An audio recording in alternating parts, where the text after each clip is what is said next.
Hi అండి. 'Pushpa' review మాట్లాడుకుంటున్నాం. 'Pushpa 2 the rise' cinema అయితే ఎక్సలెంట్‌గా ఉందండి. నేను చెప్పే మాట ఒకటే, ఫస్ట్‌లోనే చెప్పేస్తాను మీకైతే సినిమా బాగుందని. ఎందుకంటే మీరైతే టికెట్లు బుక్ చేసుకోండి. ఫ్యామిలీతో పాటు వెళ్ళండి. సినిమా చూడండి. యూఏ సర్టిఫికేట్ వచ్చింది కాబట్టి చిన్న పిల్లలు పెద్దలతో కూర్చొని చూడొచ్చు. No problem. సినిమా అయితే ఎక్స్ట్రార్డినరీగా ఉంది. నాకైతే బాగా నచ్చింది. ఏదైతే 'పుష్ప' నుంచి అలానే 'పుష్పరాజుని' మనం ఎలా చూస్తామో, ఎలా ఆశిస్తామో సినిమాలో అలానే ఉన్నాడు. ఎక్కడ డీవియేషన్ కనిపించలేదు. అతని బిహేవియర్ గాని, అతని యాటిట్యూడ్ గాని, అతని క్యారెక్టర్ ఏదైతే ఉంటుందో, ఆ క్యారెక్టర్ అలానే ఎళ్ళిపోతూ ఉంటుంది సినిమా అంతా కూడా. మనకెక్కడ కూడా డీవియేషన్ కనిపించదు. దీనిలో కొంతమంది అనుకోవచ్చు ఈ సినిమా చూసిన తర్వాత, అలాగే ఈ సినిమాలో స్టోరీ ఉందా అనుకుంటారు.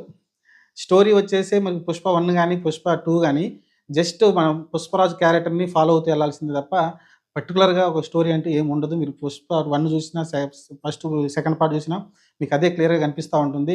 దానికి ఒక పర్టిక్యులర్ స్టోరీ పెట్టుకొని ఏముండదు. అక్కడ పోలీసు ఉంటాడు, ఇక్కడ పోలీసు